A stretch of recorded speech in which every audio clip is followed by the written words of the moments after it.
Welcome back. I hope you are all anticipating the result that we are going to describe all integers which can be written as sums of two squares, and indeed we are going to do that. Let me recall the result that we have proved so far in that direction. We first of all proved that the form x square plus y square is multiplicative, which means that if I take two integers which are represented by the numbers by the form x square plus y square, then their product is again represented by the same form. Further, we proved that 2 is represented by the form x square plus y square, p congruent to 1 modulo 4 is represented by the form. So, product of all these integers 2 power alpha into p1 power alpha 1, p2 power alpha 2, so on up to pr power alpha r, where pi r congruent to 1 mod 4 will definitely be represented by x square plus y square. Moreover, we can multiply any such number by a square. A single square is always represented by x square plus y square. And now we tell that p congruent to 3 mod 4, if it divides x square plus y square, then its square should divide x square plus y square. So, all these results are going to enable us to prove the following result. So, we can now combine all these results and write this set of integers represented by the form x square plus y square in the following result. An integer n is represented by x square plus y square if and only if all its prime factors p congruent to 3 mod 4 divide n to an even power. The only condition is on the factors of n which are congruent to 3 mod 4, that these factors, these prime factors should come with an even power. This is the only condition. Clearly there is no condition on the powers of 2 that may appear, there is no condition on the powers of the other set of primes, those which are congruent to 1 modulo 4, on them also we have no condition. So, let us go and prove this result. We first prove that the condition is sufficient. So, if every prime factor of n is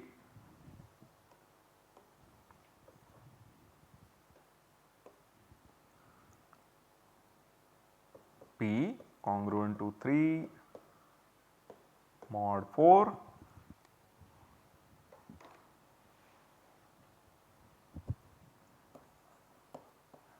divides n to an even power, then n is 2 power alpha p1 power alpha 1 dot dot dot pr power alpha r square q1 power beta 1 dot dot dot qs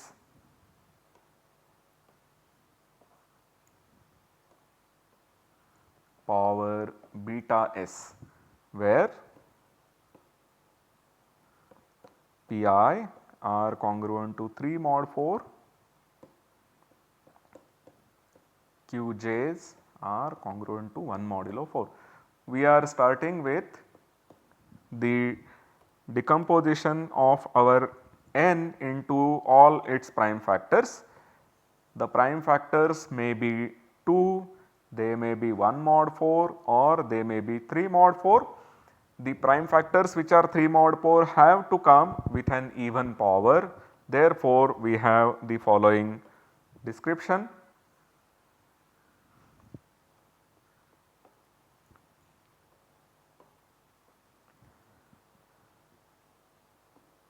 Here 2 power alpha into q1 power beta 1 dot dot dot qs power beta s is represented by the form x square plus y square. Remember, our form is multiplicative and each of these 2, q1 so on up to qs, each of these is represented by the given form. So, their product in any way you take is going to be represented by the form, hence n is also represented by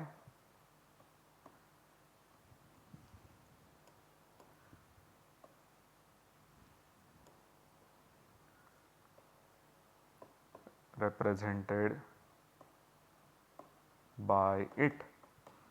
So, because n is nothing but a square into this quantity. So, n is also going to be represented by the form x square plus y square. So, we have proved that whenever p congruent to 3 mod 4 type of primes divide n to an even power, then n is always a sum of 2 squares. Now, we prove it in the other direction, that when n is a sum of 2 squares and p congruent to 3 mod 4 divides n, it should divide it with an even power. This is very easy. If p congruent to 3 mod 4 divides n, which is sum of 2 squares, then we have proved that p square should divide n. This is something that we have already proved, and we have also proved that p should divide a and p should divide b.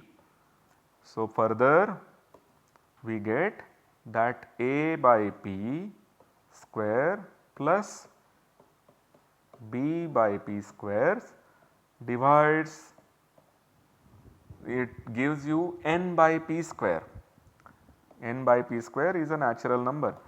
So, now we consider this number n by p square. If p again divides it, then we have, if p divides n by p square, then its square should divide n by p square, and then by induction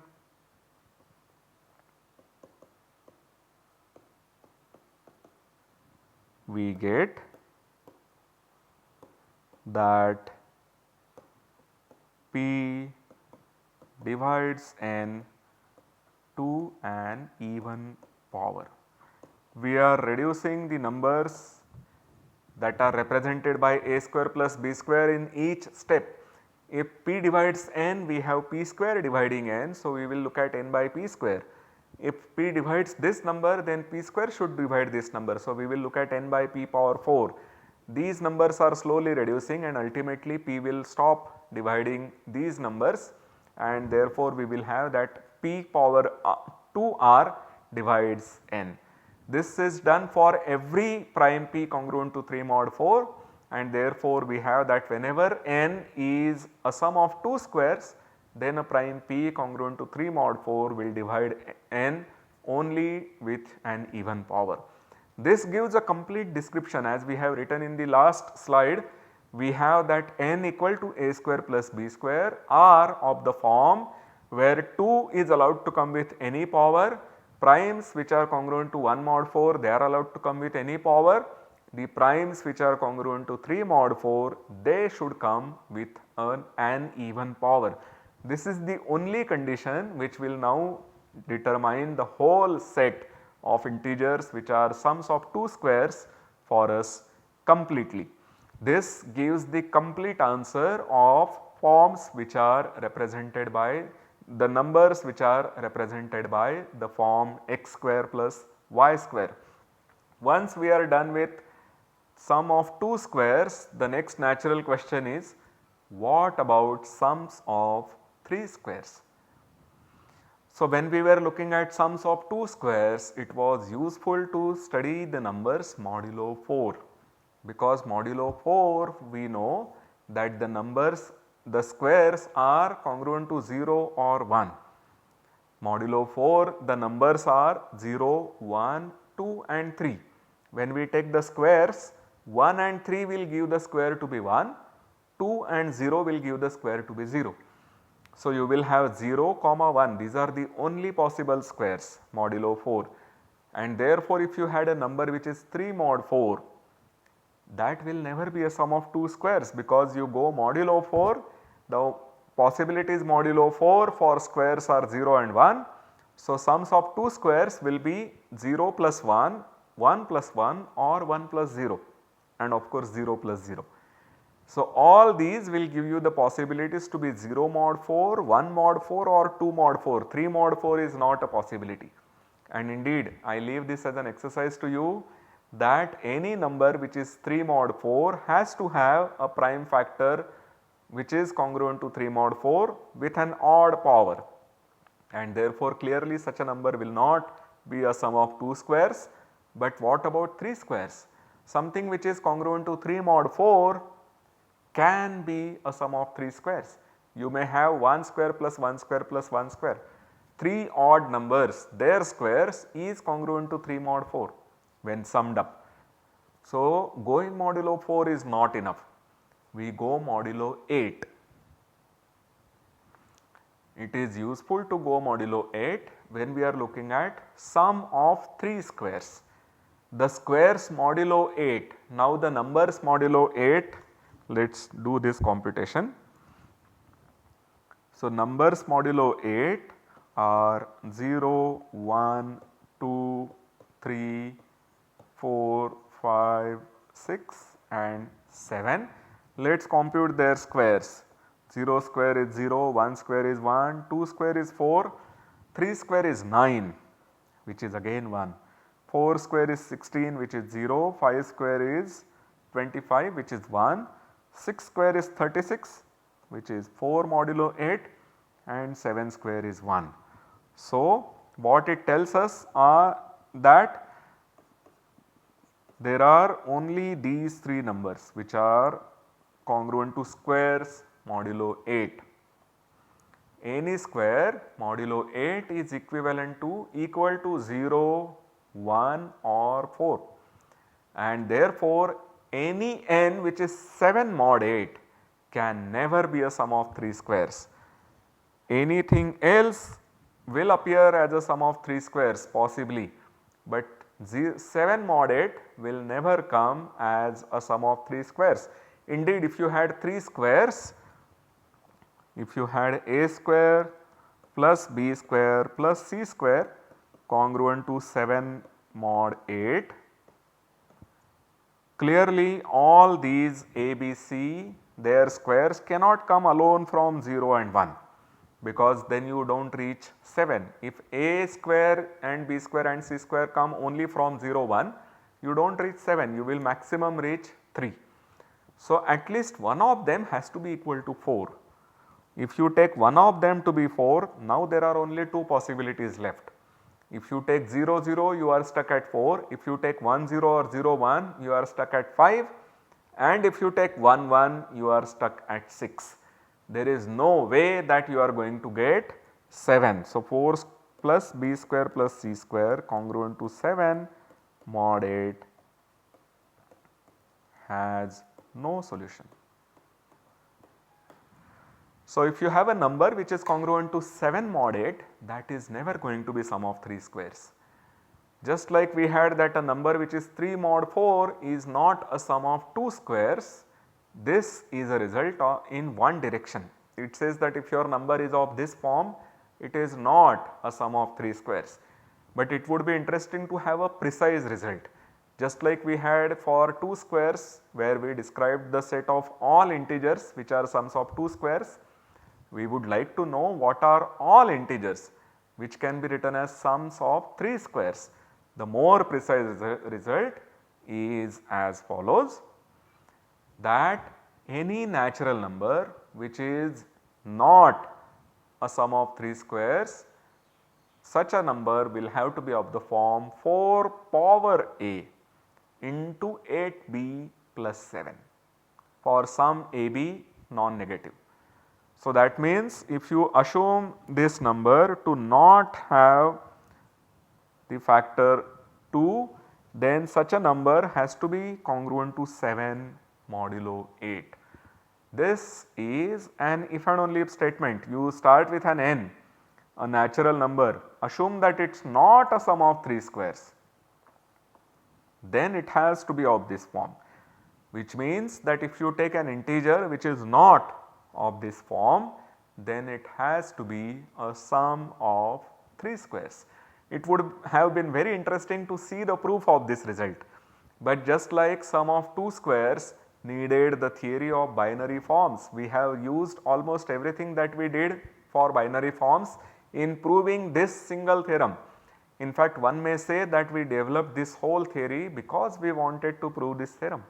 We use the equivalence, we use the theory of reduced forms, we use the theory that HD is 1 for HD equal to minus 4. We proved that, used that there is only one reduced form up to equivalence. We have used all these things when we studied the numbers which are represented by sums of 2 squares. So, similarly, this result, the proof of this result requires theory of ternary quadratic forms. Some people also call them tertiary quadratic forms. Of course, we are going to skip it because we do not have time to spend some more lectures on the theory of ternary quadratic forms, which is a very interesting theory by the way, and it would tell us this result, it would give us this result, giving us an explicit description of the numbers which are represented by a sum of 3 squares. I should tell you that one important component in the representation for numbers of the form x square plus y square was that the form x square plus y square was multiplicative. That is no longer true. You may have 3 numbers, you may have 2 numbers which are both sums of 3 squares, and you may wonder whether the product is also a sum of 3 squares. That may follow from the description that we have here, but otherwise just by looking at the forms we do not have that result. That means it is not necessary that 2 numbers which are sums of 3 squares have the property that their product is also a sum of 3 squares. So, we are not going to study this. On the other hand, we are going to study the theorem which is one step further, which is Lagrange's theorem. We will however prove that every natural number is a sum of 4 squares. This interesting result was proved by Lagrange in 1770. It was stated earlier by other mathematicians, but Lagrange seems to be the one who gave the proof for the first time, and so we know it as Lagrange's theorem, which says that every natural number n is a sum of 4 squares. And just as we proved that the form x square plus y square is multiplicative while determining the set of integers which are sums of 2 squares, here also we have the property that this form x square plus y square plus z square plus w square is multiplicative. By this I mean that if we have,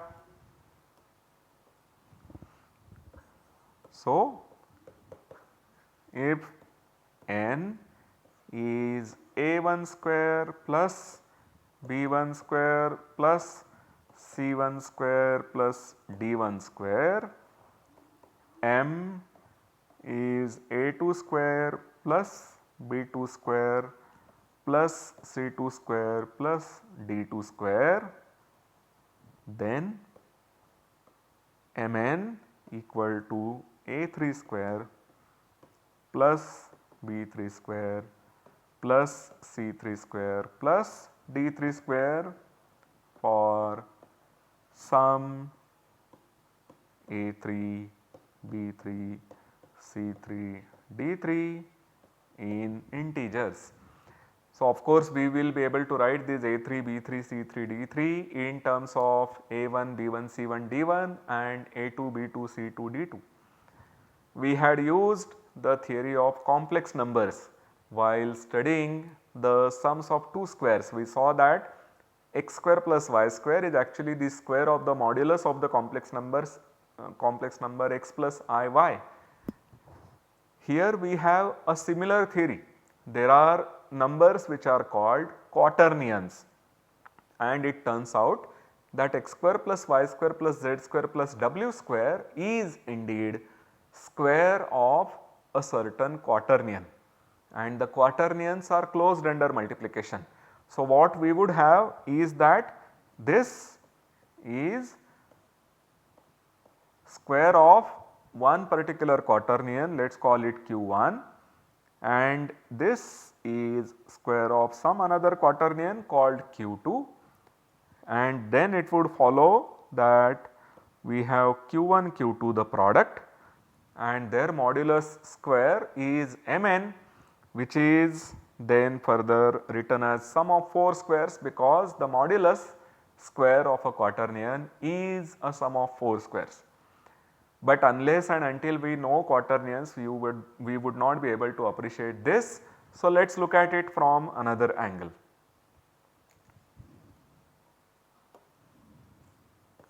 Consider the matrix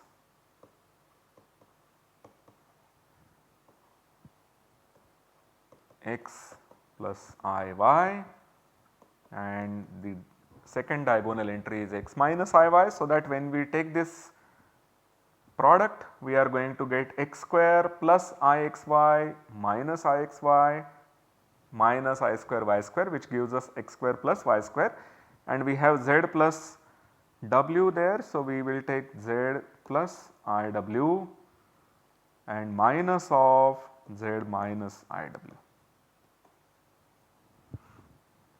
So, we have this matrix, let us call this matrix as A,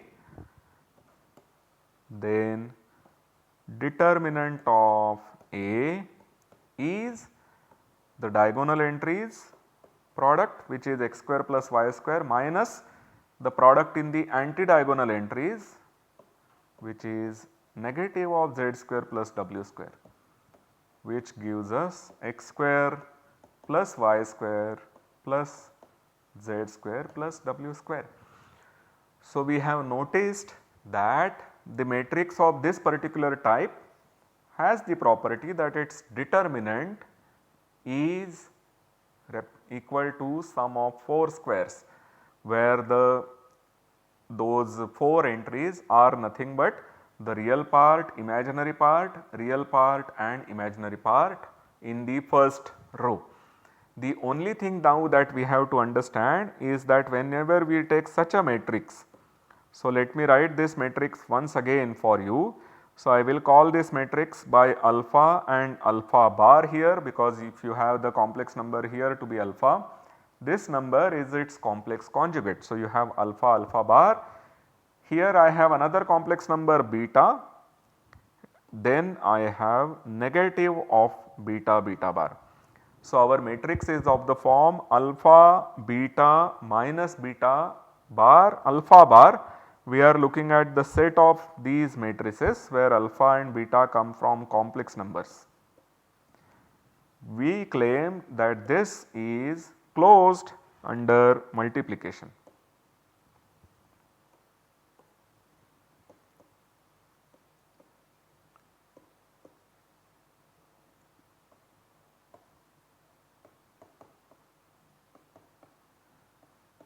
So, we will prove that whenever I take any matrix A of this form and another matrix B of this form, suppose alpha beta minus beta bar alpha bar, gamma delta minus gamma bar minus delta bar gamma bar, their product should again be of matrix of the same form.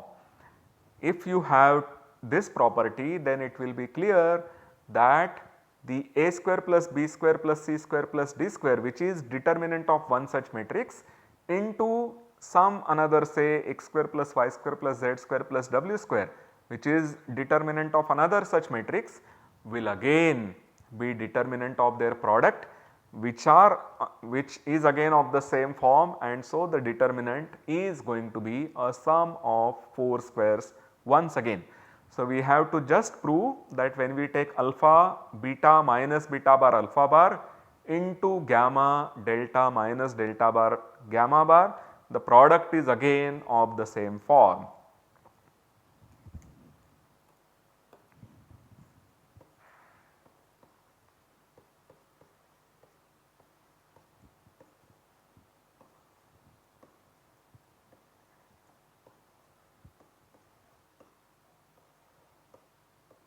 we will simply compute this product of matrices.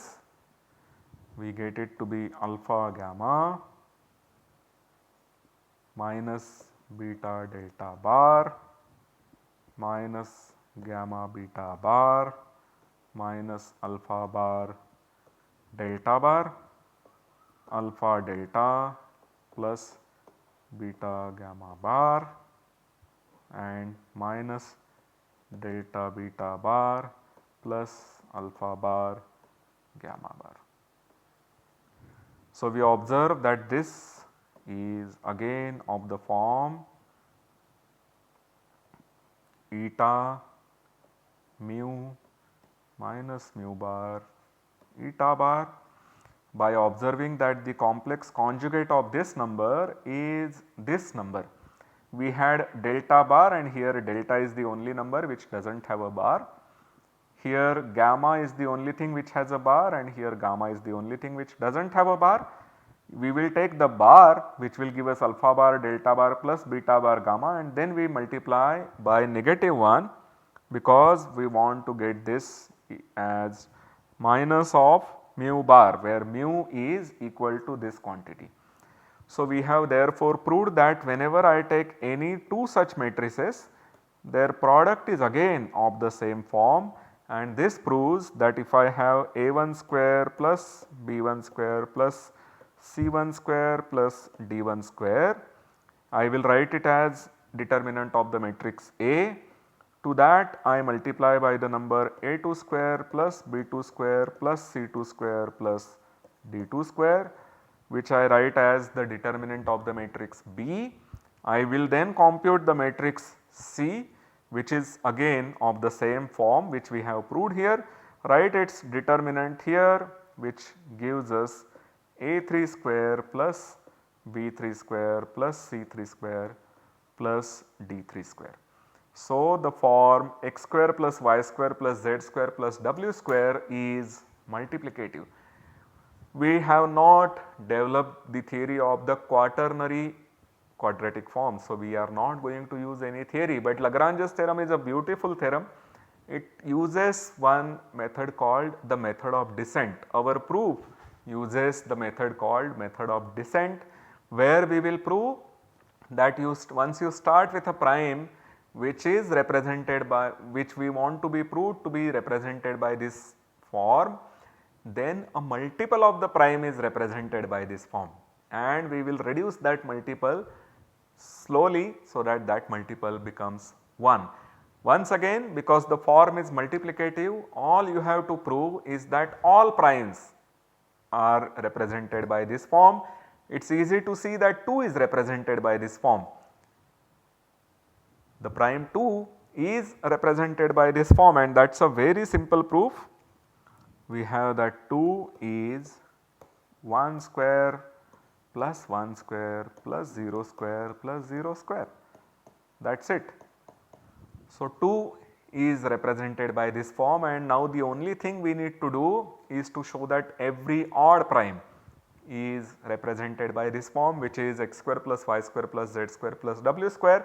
We will prove this in the next lecture. So, see you until then. Thank you very much.